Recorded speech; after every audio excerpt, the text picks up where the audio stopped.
আসসালামু আলাইকুম, welcome back to my channel. আশা করি আপনারা সকলে ভালো আছেন আল্লাহর রহমতে এবং আপনাদের দোয়ায় আলহামদুলিল্লাহ আমিও ভালো আছি। আজকের রেসিপিতে থাকবে মূলোর পাকোড়া।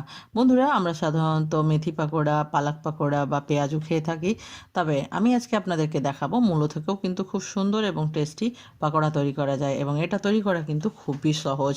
আর বন্ধুরা, আমার চ্যানেলে যদি নতুন থাকবেন তো চ্যানেলটাকে অবশ্যই সাবস্ক্রাইব করবেন আর পাশে থাকা বেল আইকনটি প্রেস করে অল নোটিফিকেশান অন করবেন।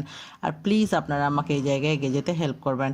এখানে আমি নিয়েছি দুটো মিডিয়াম সাইজের মূলো এবং মূলোটাকে আমি আগে থেকে ছিলে ভালো করে ধুয়ে নিয়েছি।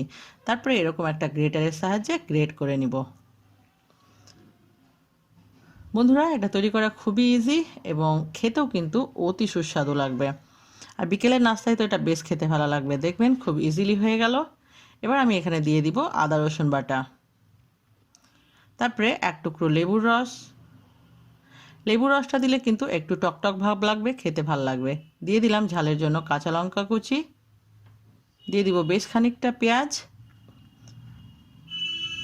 তারপরে দিয়ে দিব কাঁচা জিরে গুঁড়ো, কাঁচা ধনে গুঁড়ো, ঝালের জন্য লঙ্কা গুঁড়ো, তো গরম মশলা গুঁড়ো, তারপরে এখানে দিয়ে দিব বেসন। আমি 2 চামচ বেসন দিলাম এবং তার পরিপ্রেক্ষিতে 1 চামচ চালের আটা দিয়েছি বা চালের গুঁড়ো দিয়েছি। দিয়ে দিলাম স্বাদ মতো লবণ। এবার সমস্ত কিছুকে দিয়ে ভালোভাবে আমি মেখে নিব।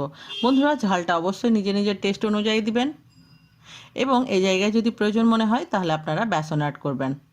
আমি চুলায় কড়াই চাপিয়ে দিয়েছি এবং দিয়ে দিয়েছি কড়াই পরিমাণ মতো সাদা তেল। তেলটা গরম হয়ে গেলে আমি পাকোড়ার শেপ করে মূলোর ব্যাটারটা আমি দিয়ে দিব।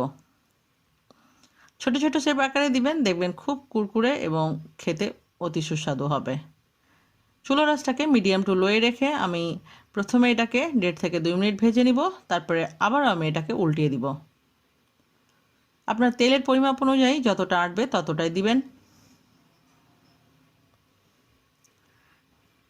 একে অপরের গায়ে লেগে থাকলে এভাবে একটা ছোট চামচের দিয়ে এটাকে ছাড়িয়ে নিতে হবে। 1.5 থেকে 2 মিনিট হয়ে গেলে আমি অপর পিঠটাকে উল্টিয়ে দিব। বন্ধুরা, এখানে গরম মশলার গুঁড়োটা অবশ্যই দেওয়ার চেষ্টা করবেন, দিলে কিন্তু মূলোর যে গন্ধটা থাকবে ওটা থাকবে না। একবার আপনারা তৈরি করবেন তবে বুঝতে পারবেন যে স্বাদটা কতটা অতুলনীয়। এভাবে করে যখন হালকা গোল্ডেন ব্রাউন হয়ে যাবে তখন চুলোর আঁচটাকে বাড়িয়ে দিব এবং বাড়িয়ে পুরোপুরিভাবে গোল্ডেন ব্রাউন করে নিব এই পিঠ ও পিঠ।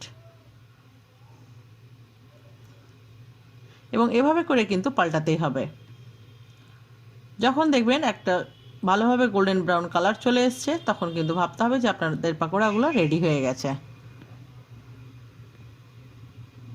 এবার আমি উঠিয়ে নিব একটা ছালনিতে এবং তেল ঝরানোর জন্য এভাবে করে রেখে দিব, যেন অবশিষ্ট তেলটা নিচে পড়ে যায়।